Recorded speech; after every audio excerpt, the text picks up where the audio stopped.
माझ्या मुलीला सारखा व्हिडिओ व्हायरल करायचा, धमक्या द्यायचा, भर दिवसा माझ्या मुलीला चौकात अडवायचा, रस्त्याने अडवायचा। नवीन नंबर घेऊन तिला फोन केला आणि म्हटलं आता बघ तुझे कसे फोटो व्हायरल करतो। त्याने तिला धमकी दिल्याबरोबर त्या मुलीने गळफास लावून घेतला। मला सांगा 16 वर्षाची पोरगी आई म्हणते माझ्या लेकीला जज व्हायचं होतं। माझी मुलगी मी मैत्रिणीसारखी तिच्या सोबत वागत होते। दनादन पोस्ट डिलीट केल्यात मगाशी मी चेक जरांगे सोबतचे, फक्त एक मराठा क्रांती मोर्चाची पोस्ट आहे। काय चॅप्टरपणा असेल बघा, काय चॅप्टरपणा यांच्या अंगात घुसलेला आहे। म्हणजे मराठ्यांच्या मुलांनी मराठ्यांना मारलं तर हा तिथे जाणार नाही। मराठ्यांच्या मुलांनी मराठ्यांच्या मुलींवर काहीही केलं, रेप करू द्या, बलात्कार करू द्या, त्यांचा छळ करून त्यांना मारू द्या, हा तिथे जाणार नाही। परंतु जर तो मुलगा समोरचा दुसऱ्या जातीचा असेल तर हा तिथं अगदी जाणार, जातीय द्वेष पसरवायला। सोहम मिंदलचा बाप राजेश टोपेच्या शिक्षण संस्थेमध्ये शिक्षक म्हणून रुजू आहे। पत्रकार त्याला उचकावून देत आहेत, तुमचं काय म्हणणं आहे? प्री प्लॅनिंग करून मारलं का त्याला? प्लॅनिंग करून मारलंय का त्याला?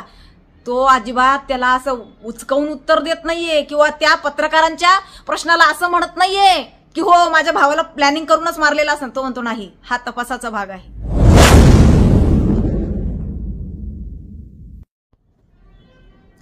नमस्कार, जय जिजाऊ, जय शिवराय, जय भीम, जय ज्योती, जय क्रांती। मी आपलीच संगीताताई वानखेडे आणि या बोलू जरा। आज मी ज्या विषयावर बोलणार आहे तो फार गंभीर विषय आहे। तो कसा मी तुमच्या समोर मांडू हेच मला कळत नाहीये। जालना जिल्ह्यामध्ये अंबडमध्ये ही घटना घडली आहे। अंबड शहरामध्ये 16 वर्षाच्या अल्पवयीन मुलीने गळफास घेऊन आत्महत्या केली। रोड रोमियोंच्या त्रासाला कंटाळून। बरं, तिला त्रासही साधा नाही दिला, त्या मुलीला भयंकर त्रास देण्यात आला, भयंकर त्रास। तिची आई जे रडून सांगतीये ना, ऐकवतही नाही बघवतही नाही तिच्या आईचा आक्रोश। इतकं भयंकर त्या लेकराला त्रास दिला, इतकं छळलंय।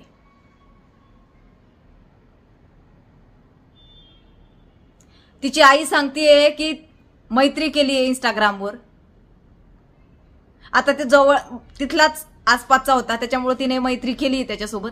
त्याच्यानंतर मैत्री केल्यानंतर काय तिने तिचा आयडी त्याला दिलाय इन्स्टाचा आणि त्याच्यावरनं त्याने तिचे फोटो एडिट केले। तिला वेगवेगळ्या गोष्टीची मागणी करत होता। तिने ज्या वेळेला नकार दिला त्यावेळेला तिचे फोटो एडिट केले। त्याचबरोबर त्या मुलीची इतकी बदनामी केली की त्या जिथं राहत होत्या, तिची आई सांगते की आम्ही जिथं राहतोय तिथले गल्लीतले मुलं सुद्धा, आमच्या कॉलनीतले मुलं सुद्धा, लहान लहान मुलं त्याच्या नावाने तिला चिडवत होते। त्या मुलाचे मित्र 5-6 ते मुलं सुद्धा तिला चिडवत होते। ज्या वेळेला मला हे कळलं आणि माझ्या मुलीला सारखा व्हिडिओ व्हायरल करायचा, धमक्या द्यायचा, जेव्हा तिच्या आईला हे कळलं त्यावेळेला तिची आई त्या मुलीला घेऊन त्यांच्या घरी गेली, त्यांना माफी मागितली की माझ्या मुलीकडनं काही चुकलं असेल तर मी माफी मागते, पण तुम्ही पण तुमच्या मुलाला सांभाळा, नका त्याला असं करू देऊ। तर त्या मुलाच्या आईचं उत्तर त्यांना असं आलं की तुमची मुलगी मनोरुग्ण आहे, तिला हॉस्पिटलमध्ये भरती करा। आणि अक्षरशः मी सांगूही शकत नाही म्हटली, माझ्या मुलीवर एवढं लांछन लावलं आणि एवढ्या गलिच्छ भाषेत माझ्या मुलीला शिवीगाळ केली। भर दिवसा माझ्या मुलीला चौकात अडवायचा, रस्त्याने अडवायचा। ज्या वेळेला तिच्या भावाला समजलं हे प्रकरण त्यावेळेला तिच्या भावाने त्याला दम दिला, त्याच्यावर गुन्हे दाखल केले। गुन्हे दाखल केल्यानंतर काय झालं माहिती का, 354 म्हणजे फार मोठं नाही हो, त्याला जामीन भेटतो लगेच आणि त्याला जामीन झाला। जामीन होऊन घरी आल्यावर त्याने पुन्हा नवीन नंबर घेऊन तिला फोन केला आणि म्हटलं आता बघ तुझे कसे फोटो व्हायरल करतो। त्याने तिला धमकी दिल्याबरोबर त्या मुलीने गळफास लावून घेतला। मला सांगा 16 वर्षाची पोरगी आई म्हणते माझ्या लेकीला जज व्हायचं होतं। माझी मुलगी मी मैत्रिणीसारखी तिच्या सोबत वागत होते। माझी मुलगी किती शिस्तबद्ध होती हे तिच्या शिक्षकांना विचारा। आई म्हणती कुणी सांगणार नाही माझ्या मुलीबद्दल, चुकीचं कुणीच बोलणार नाही। मला सांगा ना, उद्याचं घडणारं भविष्य कोमजवून टाकलंय हो। एकतर त्यांना पोटात मारल्या जाते, असे जर क्रांतिकारी विचाराचे असले आई वडील तर त्या मुलींना शिक्षणासाठी बाहेर जाऊ देतात किंवा वाव देत आहेत त्यांच्या कलेला, गुणांना, शिक्षणाला त्यांच्या। आणि जर आई वडिलांनी सपोर्ट केला तर असे नराधमा, असे गिधाडं आहेच त्यांचे लोचके तोडून खायला। कसं जपायचं यांना आणि कसं सांभाळायचं। पण याही पेक्षा मला इथं तुम्ही जर म्हणत असाल ना की तू सारखं सारखं जरांगेचं नाव घेते, हो मी घेणार. त्याचं कारण याचे लागे बंधू त्याच्यासोबत आहे, मी घेणार त्याचं नाव. त्याचं कारण हा मुलगा त्याच्या गोठातला होता. बर, त्याच्या आहे ना, मी त्या मुलाचं चेक केलंय, फेसबुक चेक केलंय, दनादन पोस्ट डिलीट केल्यात. मगाशी मी चेक केलं फेसबुक त्याचं, आणि मी म्हटलं काल मी चेक केलं होतं, मी आज म्हटलं त्याचे जरा काहीतरी स्क्रीनशॉट घ्यावे फोटोच्या. आज डिलीट आहे डायरेक्ट त्याच्या फेसबुकवरचे सगळे फोटो जरांगेसोबतचे. फक्त एक मराठा क्रांती मोर्चाची पोस्ट आहे, ते सर्व गर्दीची, बाकी कुणाचाच नाहीये. काय चॅप्टरपणा असेल बघा, काय चॅप्टरपणा यांच्या अंगात घुसलेला आहे. बरं, तेही जाऊ द्या, हरकत नाही, असेल ते काय. मला सांगा, हा बाबा बीडला जातोय, बीडला जी घटना घडली त्याचं ती निंदनीय आहे, त्याचा निषेधच. परंतु हा बीडला का जातो तेही मी सांगते तुम्हाला. तिथं जातीयवादातनं दंगल घडलेली आहे आणि ती याच्यामुळेच घडलेली आहे. परंतु समरचा मुलगा कोण आहे? वंजारी आहे. ज्याने मारलं ना तो वंजारी आहे, त्याला फाशीच झाली पाहिजेत. मी आजही माझ्या त्याच मुद्द्यांवर ठाम आहे. परंतु तिथं जातीयवाद निर्माण करायचा म्हणून हा बाबा तिथं गेला. परंतु अंबडमध्ये त्याच्या घरापासून 10 किलोमीटर अंतरावर हे लेकरू 16 वर्षाचं गेलं. इथं तो गेला नाही हो सांत्वन करायला. तिथंही मोर्चा निघला, तिथेही त्या लोकांनी आंदोलन केलं. त्या आंदोलनामध्ये हा सहभागी झाला नाही. का बरं? तर मराठ्यांचा मुलगा होता समोरचा. म्हणजे मराठ्यांच्या मुलांनी मराठ्यांना मारलं तर हा तिथे जाणार नाही. मराठ्यांच्या मुलांनी मराठ्यांच्या मुलींवर काहीही केलं, रेप करू द्या, बलात्कार करू द्या, त्यांचा छळ करून त्यांना मारू द्या, हा तिथे जाणार नाही. परंतु जर तो मुलगा समोरचा दुसऱ्या जातीचा असेल तर हा तिथं अगदी जाणार, जातीय द्वेष पसरवायला नक्की जाणार हा. आता मी का म्हणते की याचे लागोबंधू आहेत तिथं आरोपी सोबत, बरं का, जरांगेचे. आरोपीचा बाप त्या सोहम नाव आहे त्या पोराचं, त्या सोहमचा बाप जो आहे ना, सोहम मिंधल असं नाव आहे त्या पोराचं, ज्याने त्या मुलीला छळलं आणि त्याने त्याच्या छळाला कंटाळून आत्महत्या केली 16 वर्षाच्या पोरीने. त्या आरोपी सोहम मिंधलचा बाप, मिंधल बरं का, त्याचा बाप बघा, तुम्ही चेक करा. राजेश टोपेची ना शाळा आहे, शिक्षण संस्थेत शिक्षक म्हणून काम करतोय. सोहम मिंधलचा बाप राजेश टोपेच्या शिक्षण संस्थेमध्ये शिक्षक म्हणून रुजू आहे. बरं, त्याच्या बापावर सुद्धा 2 ते 3 वर्षापूर्वी म्हणतात विनयभंगाची केस झाली होती. त्याच्या बापाला निलंबित केलं होतं, परंतु त्याच्या बापाने परत काय हातापाया पडला आणि त्याच्या बापाला यांनी रुजू केलं. मला सांगा, जर टोपेने त्याच्या बापाला पुन्हा रुजू केलं नसतं तर या पोराने ही घटना घडवण्याचा धाडस केला असतं का? नाही. म्हणजे तुम्ही लोक काय करता, पाठीशी घालता गुन्हेगार तुमचे असतील ना तुम्ही. म्हणजे त्या पोराचा बाप राजेश टोपेच्या शिक्षण संस्थेवर शिक्षक आहे म्हणून जरांगेने तिथं जायचं नाही बरं का त्या पोरीकडं.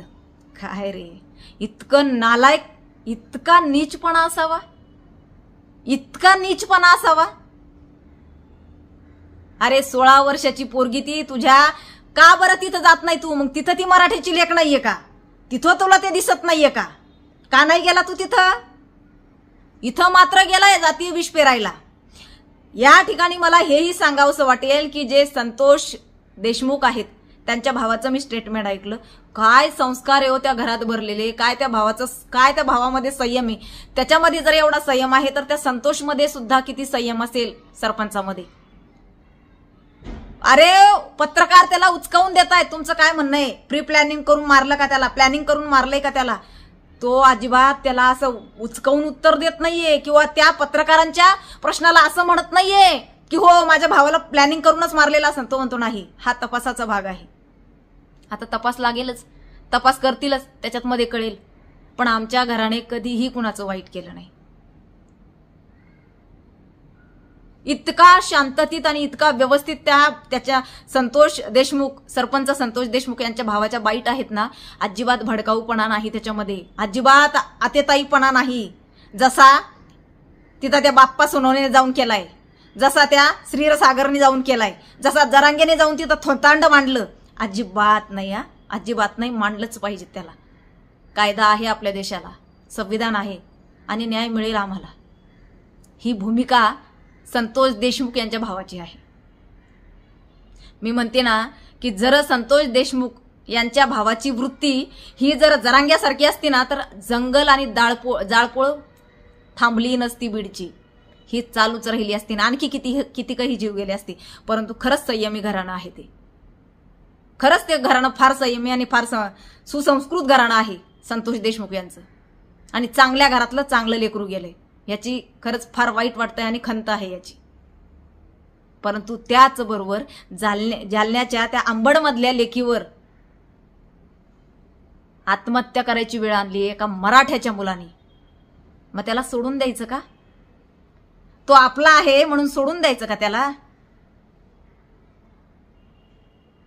जरांगे हा नीच प्रवृत्तीचा माणूस आहे एवढं तुम्हाला सांगते मी. त्याच्या काढणार मी त्याचं नाव घेणार. ज्या ज्या ठिकाणी त्याचं नाव लागेल ना त्या ठिकाणी मी त्याचं नाव घेणार.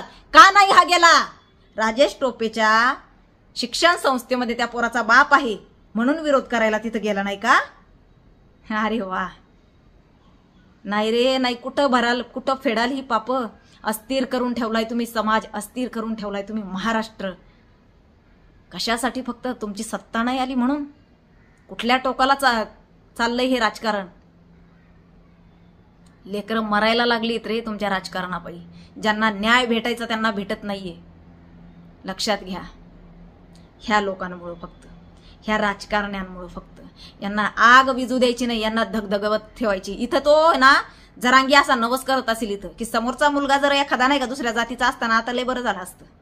हा मग बघा तिथं जाऊन त्याने कसा आकांत तांडव केला असा तो नवस करत असेल. या पोरीवर घडलंय ना, हे घडलं बरंच झालं, पण समोरचा मुलगा आहे ना दुसऱ्या जातीचा पाहिजे होता असे त्याचे विचार त्याच्या डोक्यात येत असतील. इतका विकृत बुद्धीचा माणूस आहे बरं का तो. त्याच्या जवळचेच लोक सांगतायत तो एवढा विकृत बुद्धीचा माणूस आहे. पण माफी नाही याला. समाजाचे डोळे उघडतील. लक्षात घ्या. आज ती लेकबाळ गेली, उद्या तुमची पण आहे. हा त्या आईला सुद्धा न्याय मिळाला पाहिजेत. त्या आईला सुद्धा न्याय मिळाला पाहिजे. हा इतका नालायकपणा नाही करावा रे. इतका नालायकपणा नाही करावा. तुला ती लेक दिसली नाही, त्यांचं घर दिसलं नाहीये. एवढा मोठा अंबडमध्ये काल मोर्चा निघला, आंदोलन केलंय त्या लोकांनी. तिथं बरं तुला जावंसं वाटलं नाही. परंतु इथं मात्र तेल टाकत राहायचं, इथं पेट्रोल ओतत राहायचं आणि भडकवत राहायचं. जातीयवाद जातीयवाद जातीयवाद. नीच प्रवृत्तीचा माणूस आहे. तरुण मुलांनो, माझ्या भावांनो, स्वतःला सावरा आणि याच्यापासून स्वतःला आवरा. माझ्या मायबाप मराठा मायबापांना मला सांगायचंय की आपल्या लेकराला जपा. याची सावली सुद्धा तुमच्या लेकरांवर पडू देऊ नका, नाही तर कधी खाऊन घेईन ना तुमच्या लेकराला. हा जातीय दंगलीत मध्ये पाठवून देईन आणि खाऊन घेईन. एक तर जेलमध्ये जावं लागेल, नाही तर जीवाने जावं लागेल तुमच्या पोरांना. दुसरं काही भेटणार नाही याच्यापासून. दुसरं काही भेटणार नाही. कारण याच्या गोठ्यात मध्ये असणारे मुलं डायरेक्ट सांगतायत मनोज जरांगे खडे तो संविधान से बडे. माझ्या याच्याला कमेंट एक त्याच्या कार्यकर्त्याची. मी ज्यावेळेला बोलते ना मनोज जरांगे हा संविधानाचा अपमान करतो, तर त्या खाली वाक्यावर त्या पोरांनी तसं कमेंट केलेली आहे की मनोज जरांगे खडे तो संविधान से बडे. अरे वा. हेच मला राजरत्न आंबेडकरांना पण सांगायचंय. तुम्ही चुकीच्या माणसाला खतपाणी घालून वाढवलं एवढं लक्षात ठेवा. याचे भोग अख्ख्या महाराष्ट्राला भोगावे लागतायत. हे थांबलं पाहिजेत कुठेतरी. आणि त्या लेकीला सुद्धा न्याय मिळाला पाहिजे. तो सोहम जो आहे ना त्याला तर अटक झाली, पण त्याच्या आई वडिलांना सुद्धा अटक झाली पाहिजे. त्याच्या त्या मित्रांना सुद्धा अटक झाली पाहिजेत. त्यांच्यावर कठोर कारवाई झाली पाहिजेत. ज्या मित्रांनी आणि ज्या आई वडिलांनी या सोहमला पाठीशी घातलंय, त्या मुलीला नको नको ते बोललेत, त्यांच्यावर कडक कारवाई व्हायलाच हवी. लक्षात ठेवा. देवेंद्र फडणवीस साहेबांना विनंती आहे माझी की त्या लेकराला आत्महत्या करण्याची वेळ याने आणली. याला जामीन नका देऊ, जामीन नका देऊ आणि कडक कायदे करा. महिलांच्या अत्याचारावरचे कायदे कडक करा. या लोकांना लगेच जामीन मिळतोय. त्याच्यामुळे हे पुन्हा बघा, विचार करा. त्याला जामीन मिळाल्याबरोबर त्या पोराने नवीन सिम कार्ड घेऊन त्या पोरीला लगेच धमकी दिली आणि त्याचे सगळे पुरावे त्या मुलीने लॅपटॉपमध्ये ठेवले. सुसाईड नोट तिने टाईप करून लॅपटॉपमध्ये ठेवली. तिने व्हिडिओ बनवून ठेवला लॅपटॉपमध्ये. फार भयंकर जे आहे ना ते फार भयंकर घटना घडलेली आहे. खरंच तिला भावपूर्ण श्रद्धांजली. आणि तिच्या आईला तर काय बोलावं. तिच्या आईचा आक्रोश सुद्धा बघवत नाहीये. आक्रोश सुद्धा बघवत नाही तिच्या आईचा.